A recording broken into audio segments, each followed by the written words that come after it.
Welcome to Sinister Studies. My name is Kim, and I'm joined each week by my kiddo Ben, where we'll discuss all things sinister up to and including high school. As with all things sinister, listener discretion is always advised.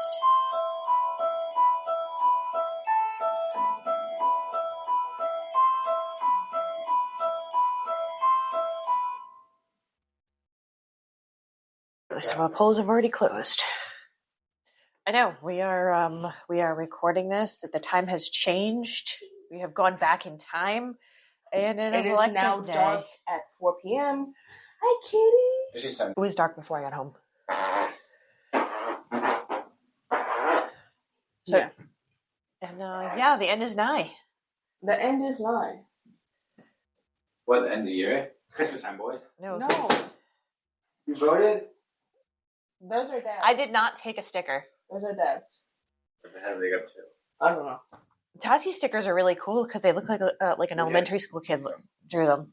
I mean, I know in some states they have like contests where people can submit to. So maybe it was an elementary school.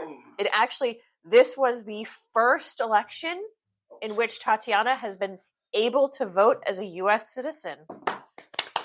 You put a sticker on the cat. The That's cat so voted. mean. Who did you vote for? Seb voted. What are you?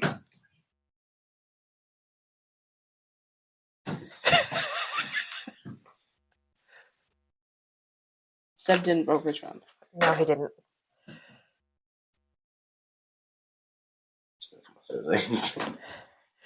So yeah, we're gonna wake up tomorrow to a brand new shiny dumpster fire. Logan, shut up. Yeah, it's gonna be a dumpster fire. No matter which one of them wins, it's gonna be a dumpster fire. You don't understand the weight and repercussions of what is happening here today. So I don't want to hear it. Are you a U.S. citizen? Yes. Good job. Yeah, you are a U.S. citizen? You a U.S. citizen? Why are you sniffing the fucking... So, What's the episode this year? It's fucked up start to finish. Oh, fuck no. Start to finish. So far 3 states have closed officially, and 1 is still in the process of reporting. A fourth one's Florida. So you want to take a guess on that one? Second time is great and everything, except for the fact that I am awake at like 3:30 in the morning now.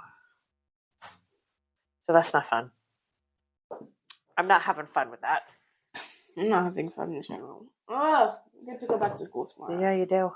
You had a 4-day weekend. I usually go upstairs. What? At 4. It's gonna be dark by the time I'm done drinking my fucking coffee. It's gonna be dark by the time I come home from school. Yeah, no, deadass. Yeah, it was dark. This is disgusting. Dark. Sunset. I'm gonna be able to count my drives home from school as that drive. Yeah, you are. Cemented? Why'd you get nail polish the color of cement? I liked it. I'm not sure if you noticed. I like neutrals, grays, blacks. This doesn't look good with my skin tone, I think. My skin tone, not yours. Ah. I didn't say it like Okay. skin tone. I just don't like. I don't know. I don't like. Daddy. Yes.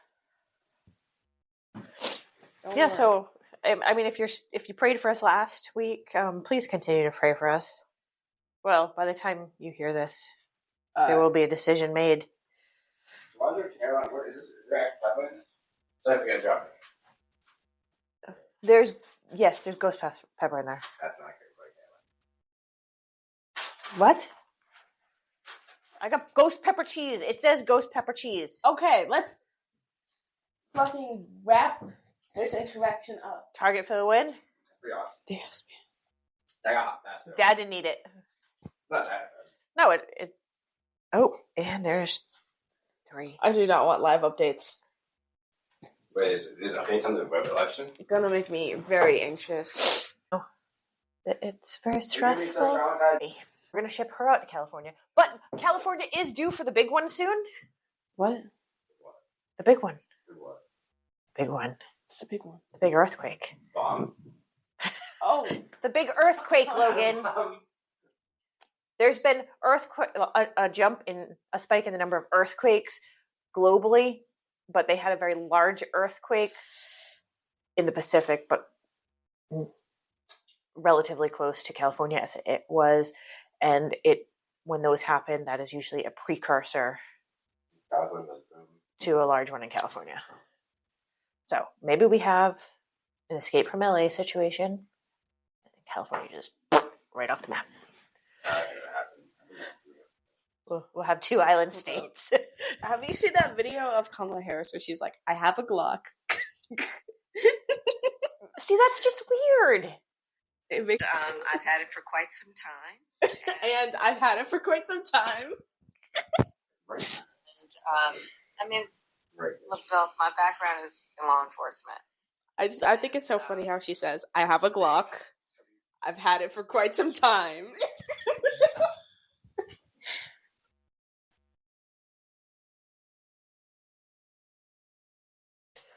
I don't know.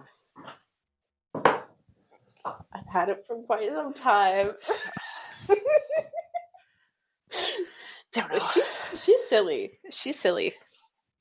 She could bring whimsy to the White House.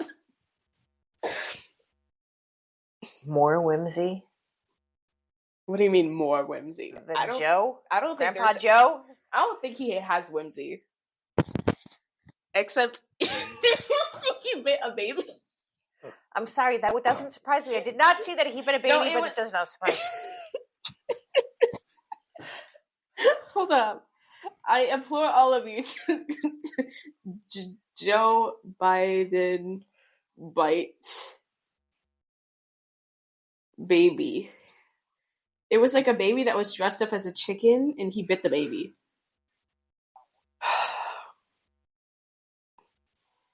President Biden jokingly bites baby at White House Halloween event.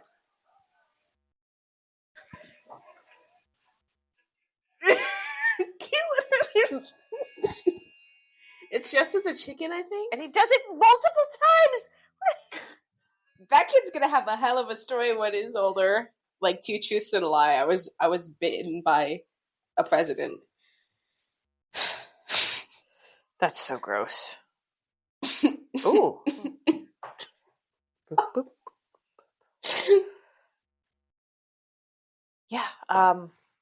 Yeah, but we won't know a final count for quite some time because the polls generally close 8 to 9 o'clock, and I'm going to bed before the West Coast closes. I don't care. And they still have mail-in ballots that they have to wait on, I guess. There's only so many mail-in ballots that are going to account for a change in election results.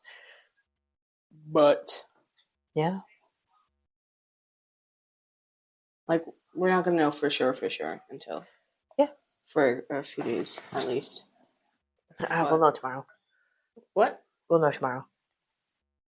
Well, we'll know. We'll know. We'll know, but like there will not be a final tally, but we'll know. Yeah. Dragon ass today, though. Yeah, so we can do this. We can do this. We will muscle through. So if I yawn, I'm sorry. I'll edit them out. Possible. And today, this is a story that's fucked up from start to finish. I think it's pretty fucked up.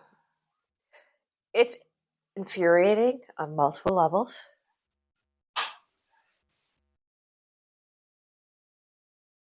Everybody just remember that the 70s was a long time ago, and things have changed. They've come a long way.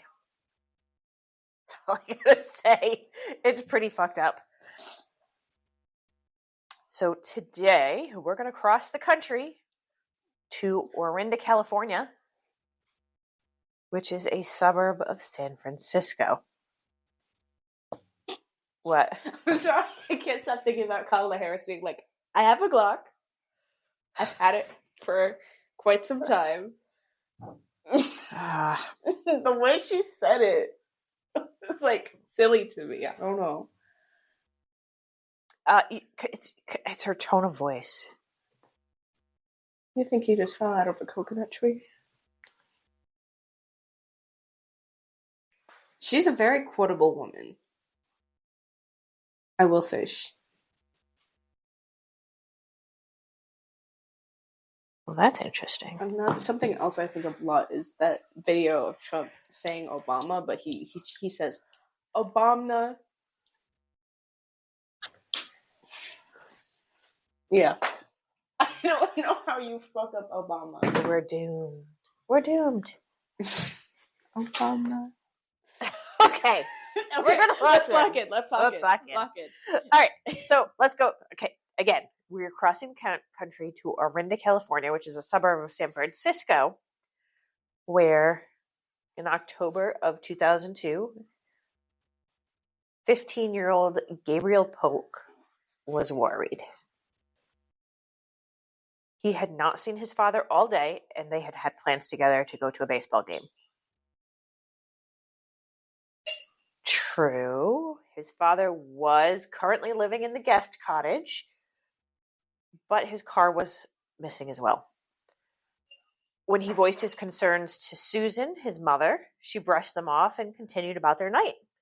At one point, he would try to call the police, but when put on the spot by the 911 operator as to exactly why he was calling, he decided to terminate the call because he really didn't know why he was calling. He just knew that there was a problem. At around 9 p.m., Gabriel had to check for himself, so he would go back to the guest house to see if maybe his father was home and maybe something happened to his car, maybe he just missed it. And this poor kid discovered a horrific scene. His 70-year-old father, Dr. Felix Polk, was on the floor in a pool of his own blood. So if I saw that, I'd actually just have to shoot myself on the spot. Yeah. Gabriel ran out of the guest cottage and hid behind some garbage cans, where he called 911 again.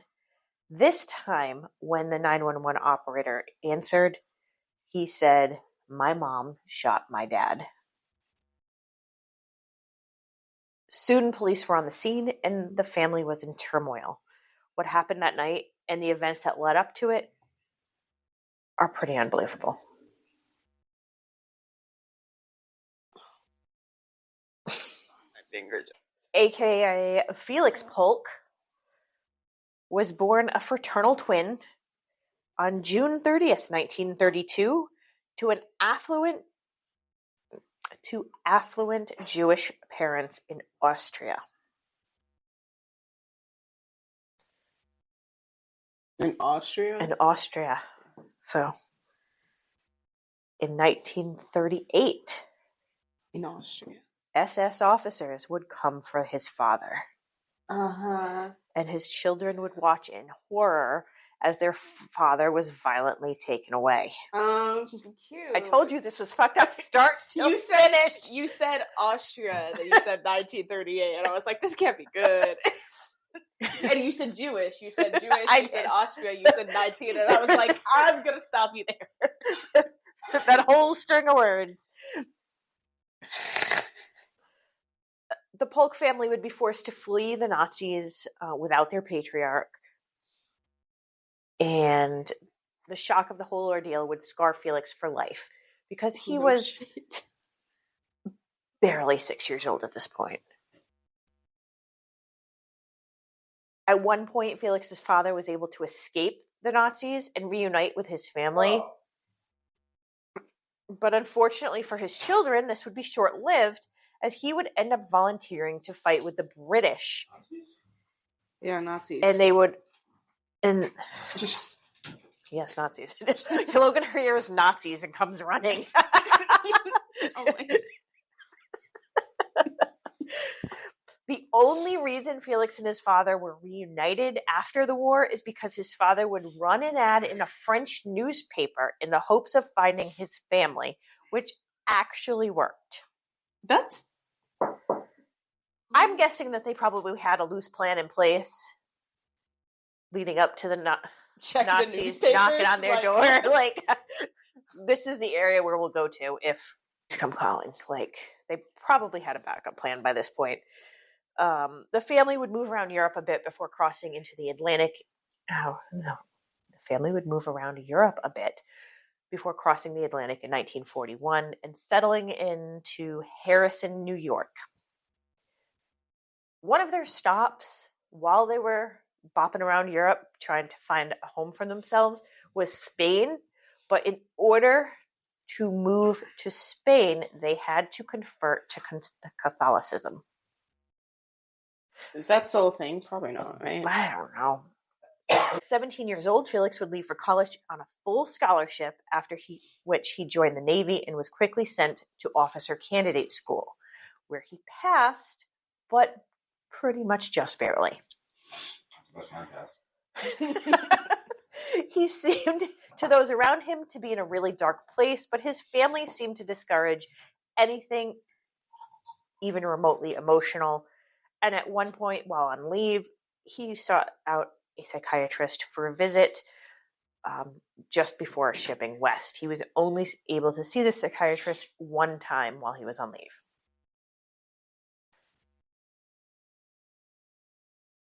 When asked about his state of mind, his family would just kind of blow it off. He's getting help. It's fine. In 1955, Felix would return to New York, where he started seeing the psychiatrist again and was described as agitated and depressed, as well as noting that he had an obsession with his older sister, which extended into very icky territory. Very icky territory. Okay. I was in civics. This is related. I was in civics last week, and a girl in my class was, as she does, not paying attention, on her phone, squilling on TikTok, and I just hear from beside me, "Born to be lovers, forced to be siblings?" Oh, that's and gross. I turned, and there was a TikTok. She was watching TikTok, and then a video was like, Ew. Ew. I'm not even biologically related to my brother, and no, I thank sure you. hope not. Ugh, that's just gross.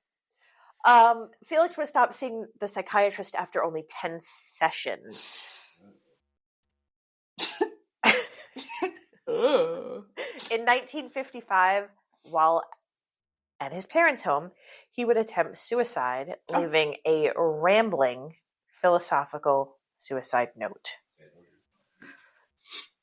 Neighbors called the police about suspicious activity, and when they reported to the house, they would find him on the floor of the garage with a running car. He would be rushed. Interesting to go, especially asphyxiation.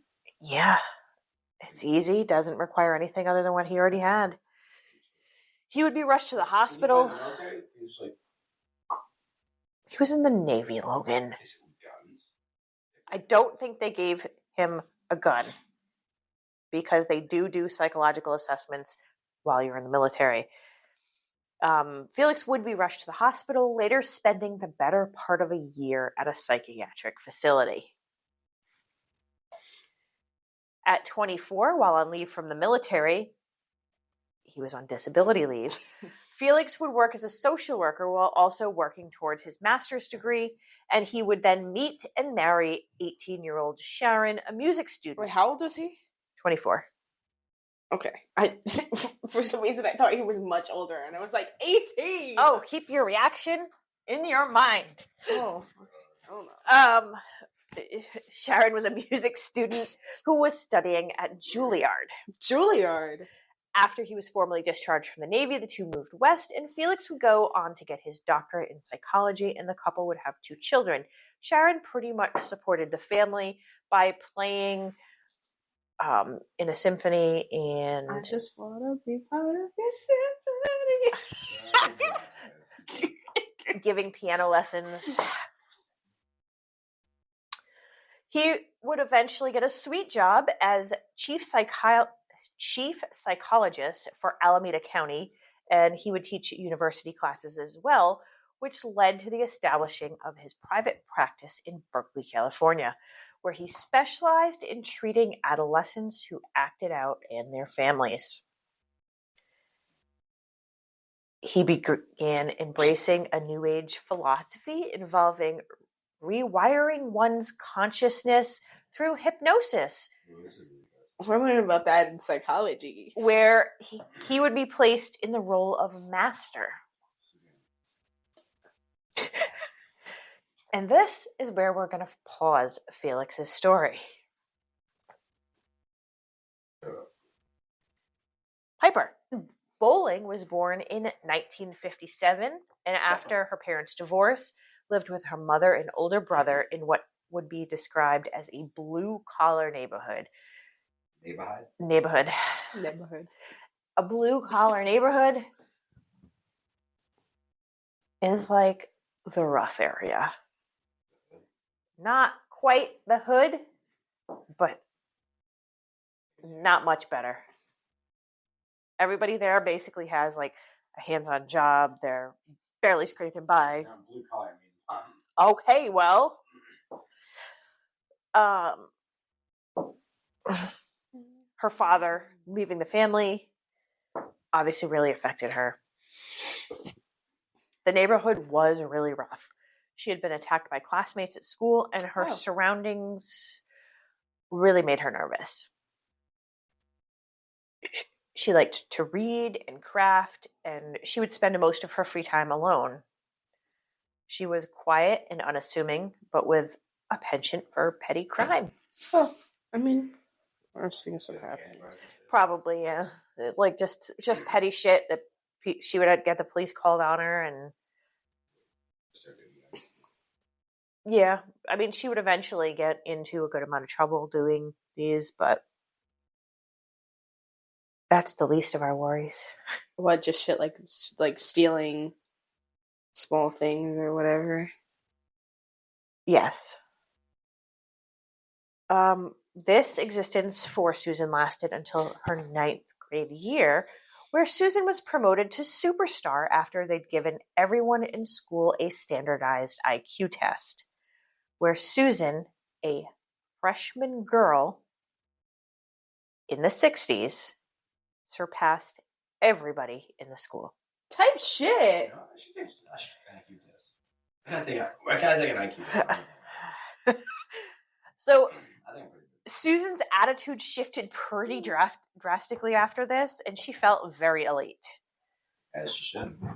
She was smarter than everyone else in the school, so clearly she really didn't need to be there. Well, an IQ is like not a smart yo, because you could be you have a high IQ but be dumb as rocks. Yeah. But back then, your IQ was directly related to how intelligent you were.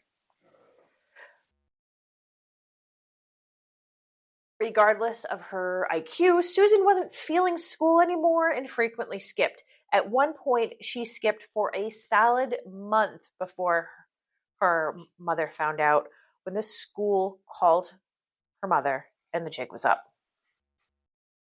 They had been mailing her notices to let her know that her daughter had been skipping school, but Susan was able to sneak them out of the mail because, she was home when the mail came. Did Susan's mother ask her any questions when she found out that she had skipped school for an entire month? Nope. Not a single question. Didn't ask what was going on. Didn't ask why she didn't want to go to school anymore. Didn't ask if maybe there was something that they could maybe talk about. Nothing. Instead, she blindly followed the school's demands that she be evaluated by a psychiatrist. Oh. What psychiatrist was that? My next sentence is, can you see where this train wreck is heading?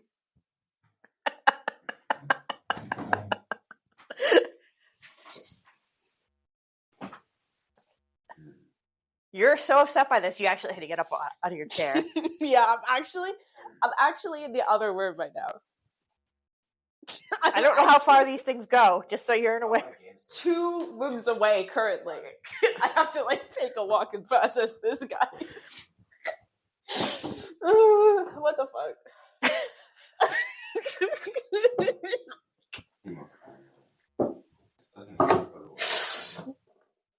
Are you coming back? I guess. Piper took your seat. Yeah, that's your seat now. Had to take a lap. Oh, and the dog's so leisure. So in 1972, when Susan was only 15 years old, her mother brought her to the office of 40-year-old Dr. Felix Polk.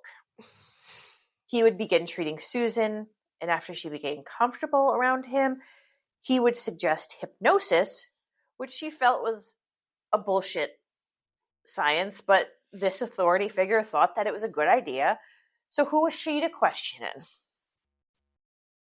Her mother would later recall that she had the feeling that something was going on, especially after Susan did tell her that Felix would have her sit on his lap during their sessions. Oh. But for some reason, didn't do a goddamn thing about it. Fuck stupid. That's very bad parenting, I'd say. Oh, that's bad. A lot of things. That's bad. Everything. Everything is bad. That's terrible. Everything is bad. Susan would later claim that he would give her tea before these hypnosis sessions, and she would wake up later only remember counting backwards, but would have a funny taste in her mouth. Oh. We obviously don't know what happened during these sessions, but what we do most certainly know is that around 16 years old, Susan would tell her mother that she had been regularly having sex with her doctor, who was 25 years her senior and married with children.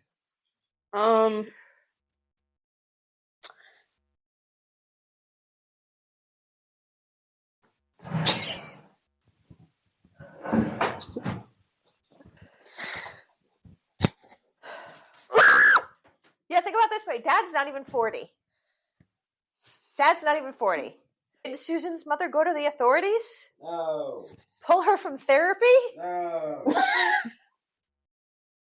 Correct. Instead, her mother would go straight to Felix, demanding he break things off with her daughter, and then Susan would stop seeing Felix for a while, instead seeing a new therapist. Not permanently, just for now? Just for now. She would begin seeing a new therapist, which was a woman, where she eventually felt comfortable enough with her to tell her what had been going on during her sessions with Felix. Did this therapist report him? No.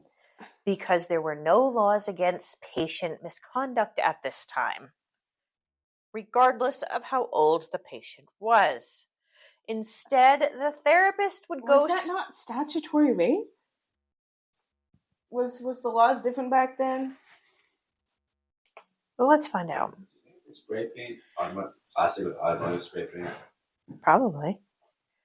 What was the age of consent in California in 1965? The age of consent in California is not available, but here's some information about the age of consent in California and the United States.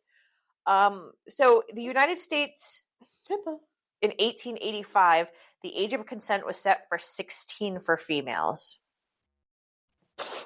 Only for females? I know times were different in 1880, but... Why? What was the youngest one?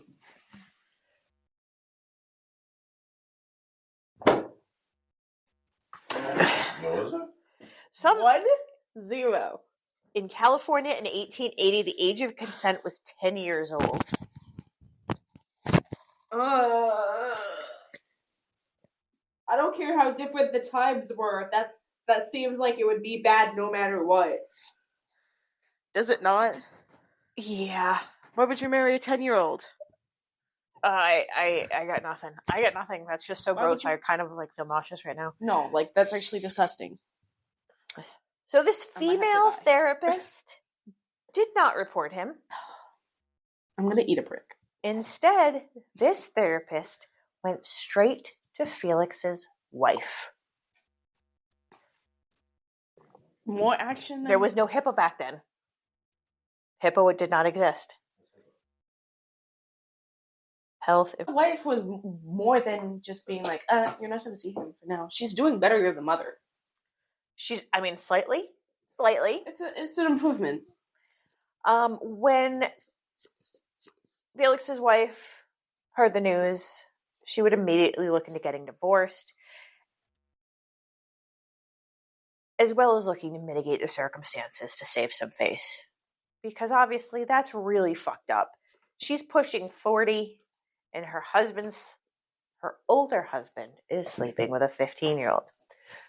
Felix would decide that he would grant her request after a discussion with his attorney. Reportedly, his lawyer told him that the best course of action would be for him to get divorced and eventually marry the young girl. Oh. So he would divorce his talented wife and reportedly pay for Susan to attend college, where despite dropping out in the 9th grade, she somehow was able to get into college, but graduated magna cum laude. What does that mean? Like, with high honors. But it's What is this for fancy word? because it's college and you have to use Latin. Yeah. Those are requirements. Who speaks Latin? At one point, she would... Oh, Jesus, guys. At one point, Susan would move out to be on her own, but that was really short-lived. She ended up with making an attempt on her life. Oh. It was a half-assed attempt, as attempts go. She swallowed a bunch of pills. Those pills were aspirin, though. She did end up in the hospital. She was released. Well, it's not going to be good for you. No, it's not good, especially because aspirin's a blood thinner. So God forbid something else had happened to her. A paper cut hates this. Jesus. What? I don't think he knows about anything. And when she finished college at 24 years old, Susan would marry Felix, who was 50. Obviously, didn't do anything with her degree. She was to become a housewife.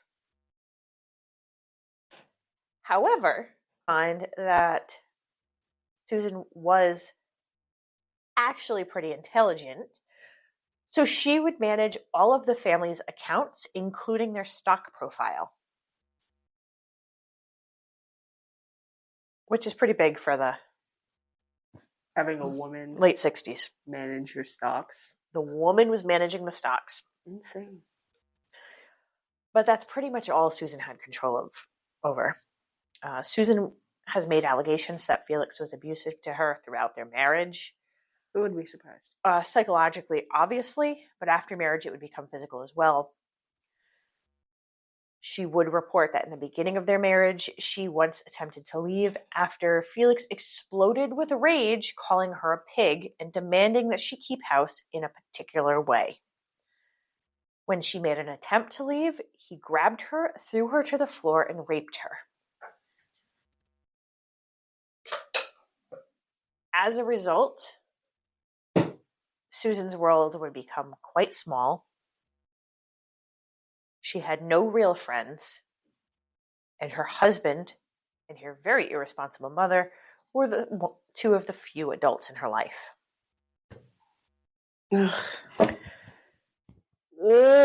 Susan's mental state was constantly in flux. For example, in the early 80s, she became convinced that satanic cults were running the area preschools. And Felix was always quick to point out her mental instability, but she was not the only one with delusions, because later Susan's lawyer would present a recording in which Felix is heard giving a presentation in 1988, where he states that both he and his wife believe that Their eldest son was molested by a satanic cult and is heard saying that he wished he could kill them. Police did investigate the claims against the daycare, and the allegations were never substantiated. Oh my God, surprise, surprise. The couple would go on to have 3 boys together, Adam the oldest, Eli, and Gabriel. Admittedly, all 3 boys would see the volatile relationship between their mother and father, and would be encouraged to keep Susan in line by their father. Ugh. Their middle child, Eli, would later say that they were rewarded by Felix for verbally and physically abusing their mother, an allegation that was not confirmed by the other boys. I'm going to start tweaking. But by outside reports, neither parent was stable, and both, in their own ways, would contribute to the delinquency of their children. Felix would allow them to have raging parties. Many times police would be called during these parties, only for them to find that the boys were having a rager and empties were all over the place. So Susan would cater to their whims and would allow and encourage them to skip school, being especially lenient with her middle child, Eli, who had a host of behavioral issues similar to his mother's, which would eventually land him in a boys' reform center. Theft, things like that. The familial division was palpable. Susan would later recount how at the age of 40 to have a revelation, and that was a turning point for her. She began trying to think for herself, to allow herself to verbalize her feelings, and quite honestly be a bit sassy with her husband. And then came the day that the couple was hosting a party, and when Susan looked around, she realized that all of the attendees were patients of Felix's. Oh, that's a little weird. So he was basically only socializing with people that he could control. That's not odd at all.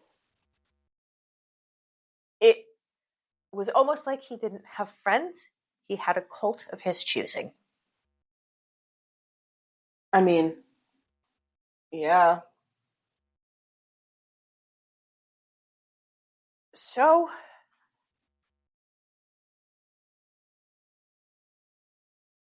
being enlightened as she was, Susan suggested divorce. Felix refused. Man. Not only did he want to remain the dominant figure in the life of a woman that he had known and dominated for more than 30 years, but quite frankly, he would tell his sons that he did not want to be alone in his twilight years. I'm disturbed. He needed this woman to continue to cater to him as he continued to age. How old is he at this point? Late 60s. Almost 70. Ew. Susan would file for separation, and their battle began. Who would stay on the property? And just for the record, California is a communal property state. So each participant in the marriage would be entitled to half of the estate as a whole. Would somebody move completely out, or would they just reside in the cottage?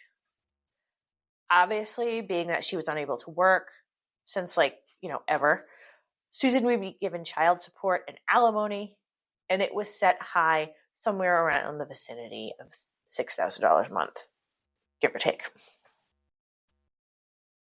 Because Felix was a renowned doctor, so he had the money. Yeah, he was chilling.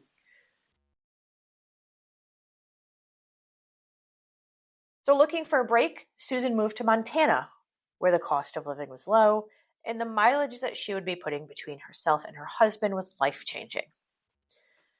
She initially tried to keep all of her sons with her, but while she was trying to set up her new life, Felix went to court and was able to gain custody of the younger boys, because the oldest was in college, and control of the house.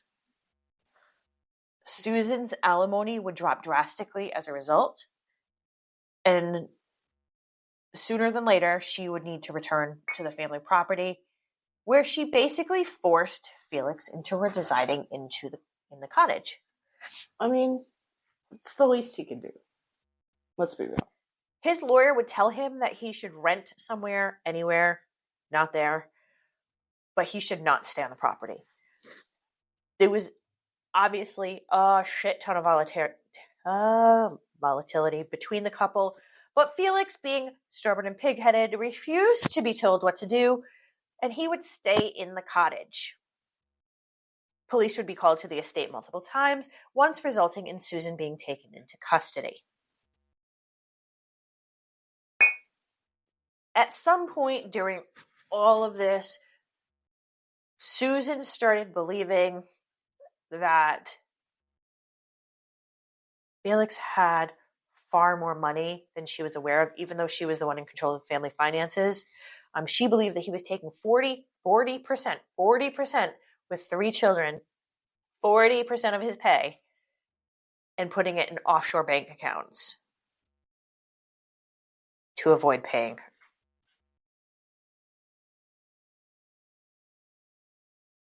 No substantiation. She was just telling people that he had bank accounts in the Cayman Islands. Which brings us back to October of 2002.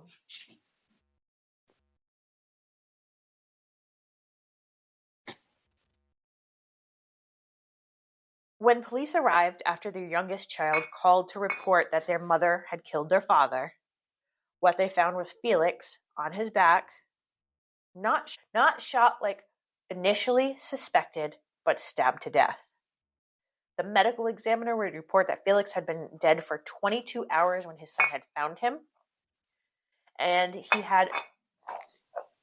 You're just lifting weights over there? Well, they were here. I don't know. Why were they here? Why are there weights on the table? Logan is weighing that down because it had a little bow on it, so he's trying to straighten it out. So Felix had almost 24 stab wounds, one of which would enter the pericardium. 24? Yes, the pericardium being the tissue that surrounds the heart, as well as blunt force trauma to the back of the head. Crime scene investigators say that they did not see any signs of a struggle at the scene. They found 2 right footprints, a women's size 5, at the scene, and hair in the victim's fist. Gabe and Susan were brought to the station and questioned extensively. Gabe being adamant that his mother did it, telling investigators that she'd threatened to kill him before, telling the boys multiple ways in which she would do it. Susan would deny any involvement in the crime. When investigators pointed out that she had multiple cuts and bruises on her arms and face, both old and new, they blatantly asked her if she had been being abused at home. Susan would deny it, claiming that all of her wounds were from gardening. Girl. Like, they literally asked her point blank. My hat. She would also point out that Felix was much taller than her and outweighed her by at least 50 pounds, so the likelihood of her murdering him was clearly minimal. She also began telling investigators that Felix was a Mossad agent. What? Mossad. It's like Israeli secret forces. Oh. She also said that he might possibly be working with the CIA and the FBI as well. Also, that she was psychic and had seen the 9/11 attacks before they happened. Oh. Well. So to put it nicely, investigators had their doubts, and Susan would be charged with the murder of Felix Polk. Susan would go through lawyers like toilet paper. She dismissed her first lawyer because he had... This is really fucked up. So the event that screwed her up for her entire life at her initial hearing, her father shows up, saying that he had hired a lawyer and asked for a continuance until the lawyer could get there the following day. She refused the lawyer because her father was paying for it. Where'd he come from? I don't even know. And there was no other mention after this. It was like he left. He offered a lawyer, and he was never mentioned again. That's what's so elusive for. She would dismiss anyone who suggested that she plead insanity or use her long-term and obvious abuse as a defense. Her first trial would end in a mistrial. This is you can't make this shit up. This whole thing is you can't make this shit up story. Her first trial ended in a mistrial when her lawyer, Daniel Horowitz, who basically lived down the road from the Polk family, had to step down, stating that he would be ineffective counsel due to the fact that during his trial, he had come home to find his wife murdered. Oh.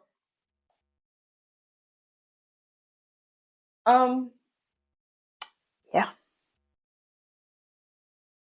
Oh. Prosecutors would obviously point out Susan's mental instability throughout the trial, implying that she's a danger to herself and others, and 2 of her sons would go on to testify for the prosecution. During the second trial, she would decide to represent herself, which is ambitious, but also extremely difficult, especially for a female inmate, because, at least at the time, the prison law library was for men only. She would change her defense to not guilty by reason of spousal abuse.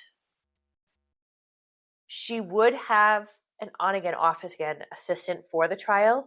She frequently dismissed this lawyer for a myriad of reasons, depending on how she was feeling that day. She would call her mother to the stand, who confirmed the early abuse of power in Susan and Felix's relationship.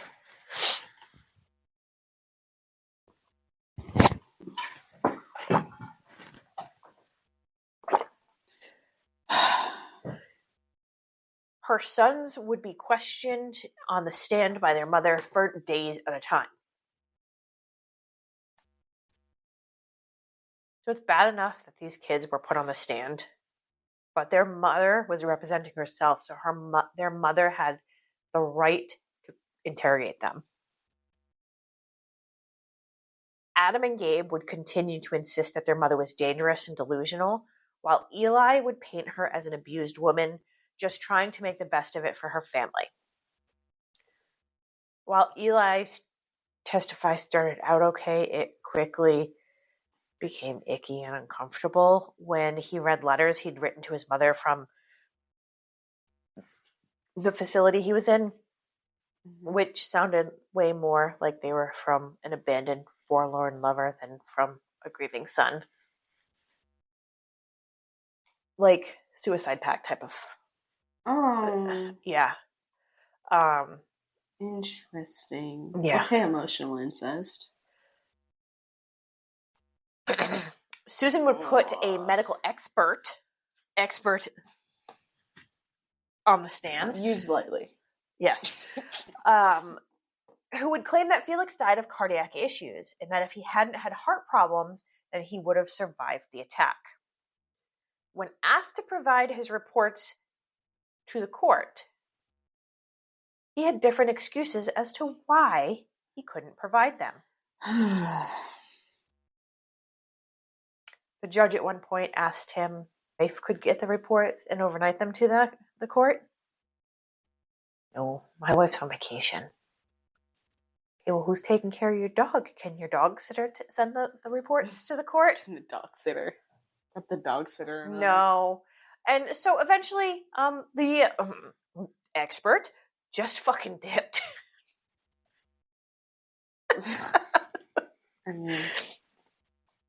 Susan would be reprimanded by the judge multiple times during the trial, and doing what any defense lawyer would say is a terrible idea, would take the stand in her own defense. The judge had a bit of common sense in this, where she told Susan that she would have to give her testimony as a narrative, as opposed to her asking herself questions and then answering them, which was to keep it more continuity. Cohesive. Yes, it was to keep it more cohesive, but also because her asking herself questions and then answering them, I feel like would be a show in and of itself. I'd imagine that's kind of unnerving. I just imagine like the people in the court were just like, but like side-eyeing each other, like, is this happening right now? So it was a good idea to have her, do it as a narrative, but she would go off the rails frequently, have days of photo montages and off-the-cuff ramblings.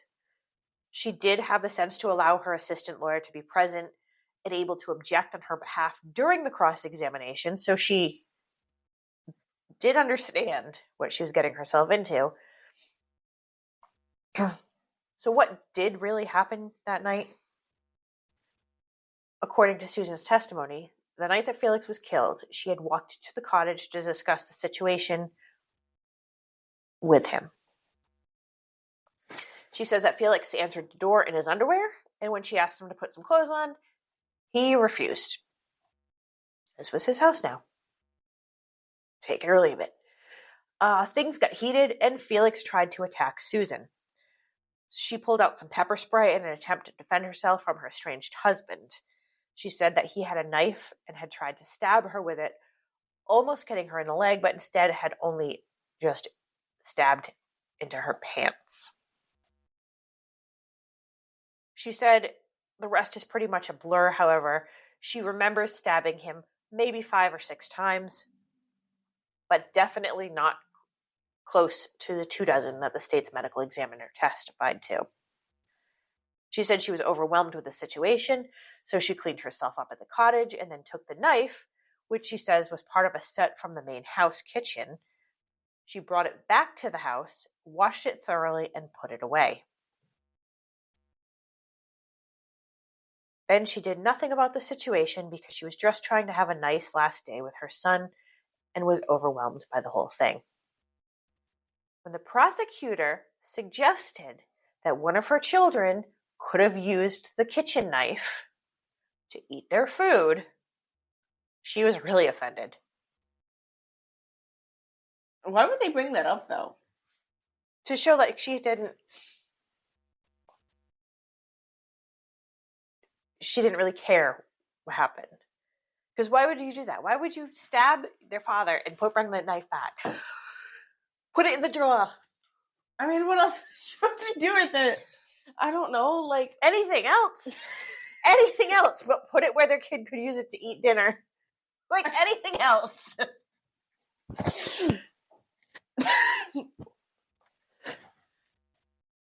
Like shit, I'd probably just watch it off too if I was her.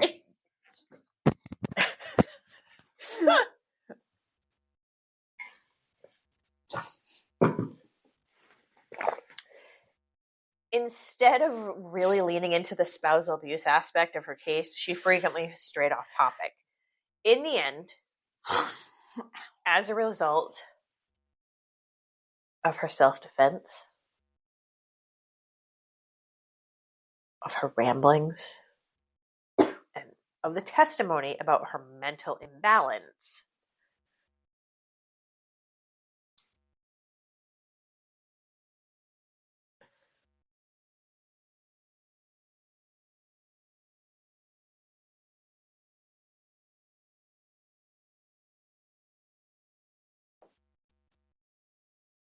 and with the defense, in the end, her defense fell on deaf ears, possibly because she had not leaned into the abuse defense enough, and possibly because she would tell the court all about her psychic ability and Felix's moonlighting for multiple government agencies.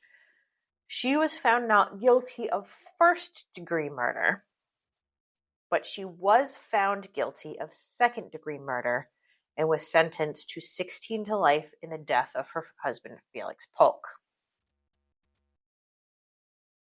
Susan is still behind bars, being last denied parole in 2016 after being, quote, confrontational and uncooperative during the parole hearing.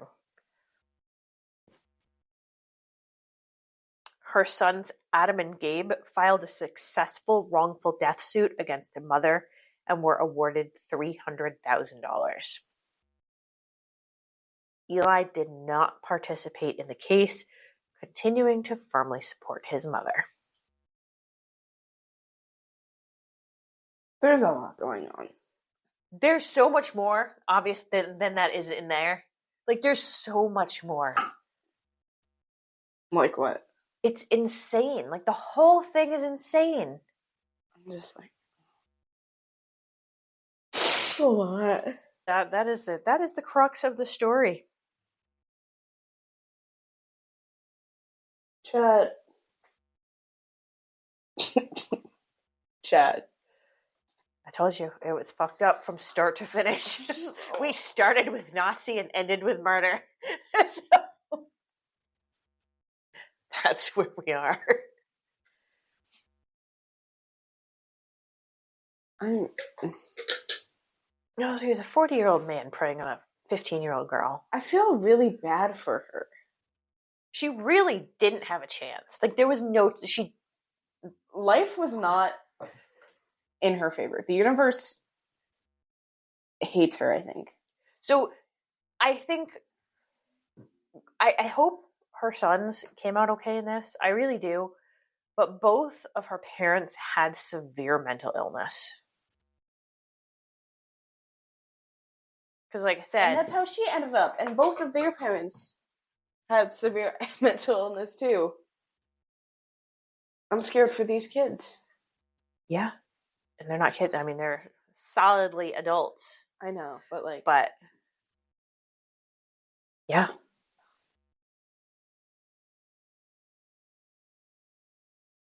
At one point, she was committed to a when she had some sort of psychiatric break, they would want to send her to the children's mental hospital at the time. Mm-hmm. But Felix would not allow it. He would not allow his patient to go to the children's mental hospital. So he had her committed to the adult mental hospital where his friend could oversee her care. So being the youngest person in the facility is going to have some major ramifications. But he did it so he could still have peripheral control over her, even in a situation where he shouldn't have control over her. Ugh, I just like, bro, like her life was so fucked up. Dad leaves. That's gone. That sucks. And they're poor. Oh, yeah, poor. Already struggling with mental illness. Sent to a therapist. Therapist rapes her repeatedly. And then, instead of her parents doing or her mom doing anything, or literally anybody, or her new therapist doing anything, they just let that slide. They did. And then they let this man pay for her to go to college. For a degree that he would not let her use. And then marry her? She had no choice ever having a healthy relationship with pretty much anybody. There was no chance.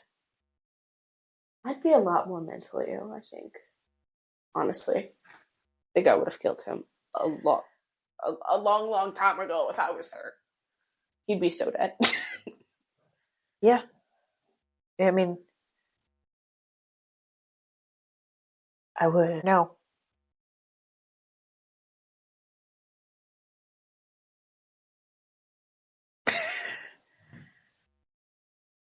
She's hard snoring in there. Why is Piper growling? She's growling?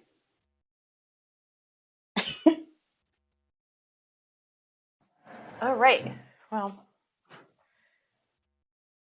she's just laying there growling. She's laying there in this position, this exact position, and she's just grumbling.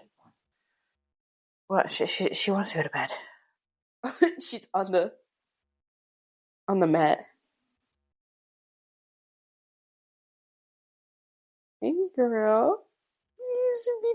She got her tail curled in like that and everything. She's telling us it's time for bed. That's what she's doing. Anyway, yeah, so that was fucked up, and I'm done. I'm like so done. Yeah. So I guess next time you'll hear our thoughts on what Fresh Hell is about to unfold as we speak. International audience. I hope you're enjoying watching this dumpster fire unfold. Yeah. I know you don't want to say. I don't want to see Helena's just going to make it worse. Because I can't do anything about it. So it's like having... Mm-mm. It's a very stressful time. I do want to, the guy behind me, I think was reading my text over my shoulder while I was in line. And I was texting Tatiana about our friend Chase. Chase Oliver, yeah.